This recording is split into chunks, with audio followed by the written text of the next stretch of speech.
ভাইয়া তুমিও চলো, ওদের বিআরপি ওয়েডিং ফটোশুট আমি করবো, চলো।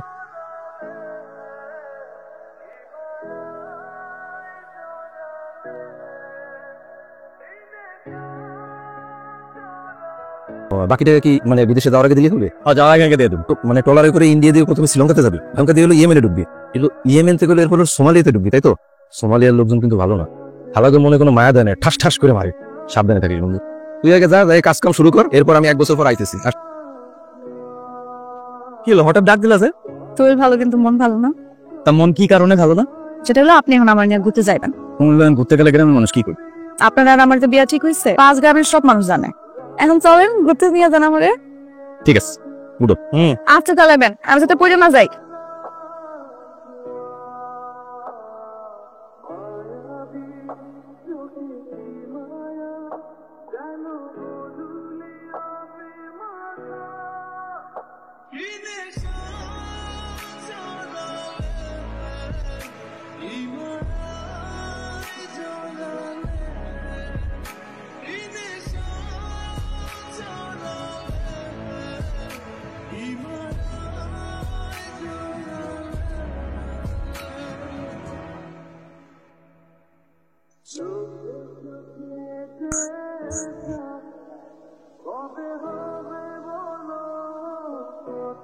আম্মা টান্ডা দাও হয়ে গেলে চোখের মধ্যে শশা দিয়া দিন, আস্তে আস্তে যাইবো, বুঝছেন? কতদিন দিতে হইব, দেখবেন রূপের আলোর জলকানি কি। আমার মুখখান কেমন যেন ঠান্ডা ঠান্ডা লাগতেছে। পুরা বয়সে বিমরতি ধরছে তোমার শ্বশুরে।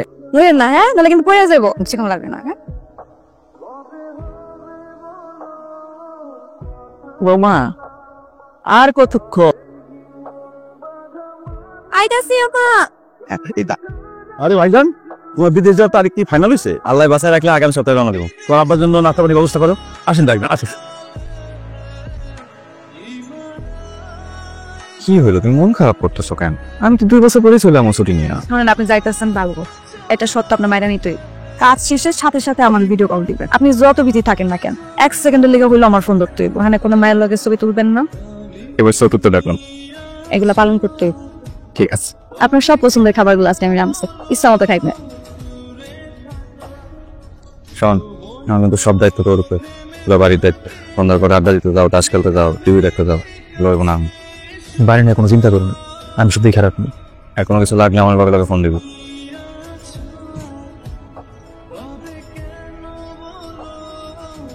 ফোন করবো, আমি প্রতিদিন ফোন করুন তোমার, ঠিক আছে? তুমি এরকম মন খারাপ করে থাকলে আমি যাইতে পারি না। আমি তো সারা জীবনের জন্য চলে যেতেছি না।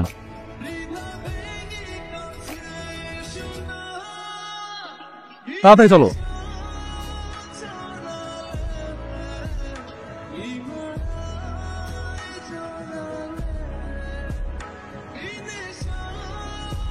হ্যালো আপা, আমি মোহন। এখন কই তুই?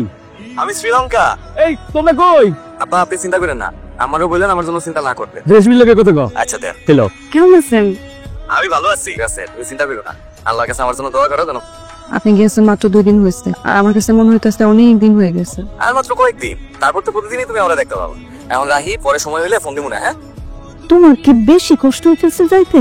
আপা আপনি এটা কি কইলেন? আমার কষ্ট হইব কে? আপনাদের দোয়া আছে না আমার সাথে? আমার রেশমি আছে, ওর একটু ফোনটা দেন না। আজকে আমরা ইয়েমেন থেকে শিপে করে সোমালিয়া যাব। তোমাদের সাথে আবার কথা হইব একবারে পৌঁছায়। আচ্ছা, চিন্তা করেন না, হাই কষ্টে পৌঁছায় ফোন দিবাম। রেশমি, জি আব্বা। মোহনে কি তোমার ফোন দিছিল? না। যাও, যে কাজ করতেছিল যাও।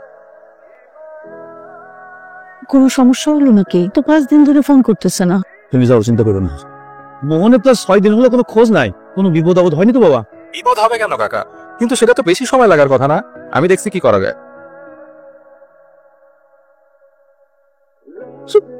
আপনি তো চিন্তা করেন না তো, আল্লাহ করা ছাড়া আমার কোনো পথ নেই ভাই।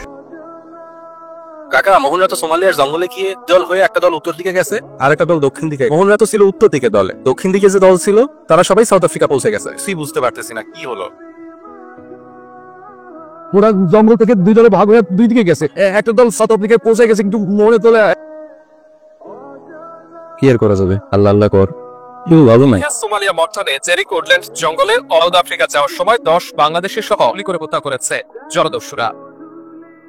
এই রিপু,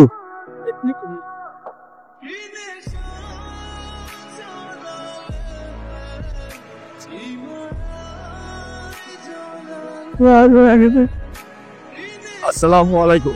আপনারা সবাই জানেন বিদেশ যাওয়ার পথে ইন্তেকাল করছে। আপনারা সবাই তার জন্য দোয়া করবেন, তারে খবর পেয়ে দেবেন। আসসালামু আলাইকুম রহমাতুল্লাহ। আব্বা খাইতে আসেন, আপনি খাইতে আসেন। খাইতে আসো না। একজন ছেলে হারাইছে, একজন জামাই হারাইছে। আমি তো কিছু হারাই নাই, আমি তো ভাই হারাই নাই। আমি খাবো।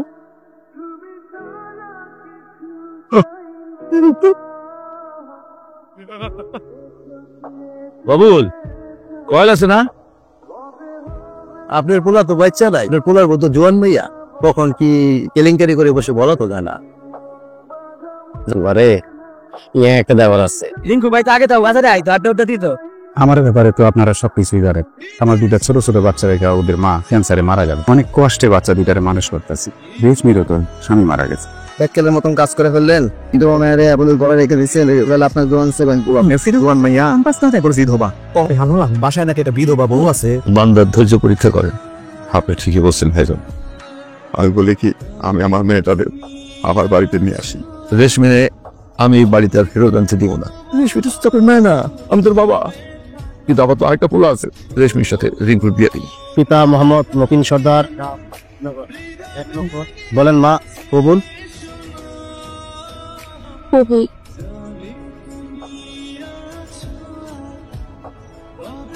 এ রেশমি, দেরি হয়ে গেল তো। আসতেছি তো। এই যে আসার সময় তোমার জন্য কিছু আনমু। আমার লিগা তাহলে নুপুর নিয়ে এসো এক জায়গা।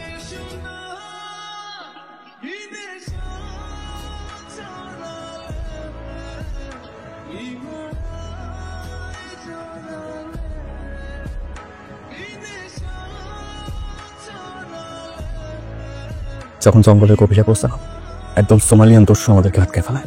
দীর্ঘ 13 মাস সেখানে অমানবিক অত্যাচারে 14 জনের মধ্যে 9 জনে মৃত্যুবরণ করে। তারপর যখন তোমাদের কথা মনে হতো, তখনই আবার ভাবতাম যে করেই হোক আমাকে বাইচা ফিরতে হবে। তারপর একদিন আমরা 5 জন ওদের চোখ ফাঁকে দেওয়ার সুযোগ পেলাম। শুরু হলো বাইচা থাকার লড়াই। অবশেষে ফিরলামও, কিন্তু জীবনের প্রয়োজনে যে জীবন আছে সেও মাঝে মাঝে কঠিন হয়ে ওঠে। এই যেমন আমার জীবনের রেশমি, মৃত্যু মুখ থেকে জলদস্যুদের চোখ ফাঁকে দিয়ে 13 মাস পরে এসে দেখি আমার কোনো কিছুই আর আমার নাই।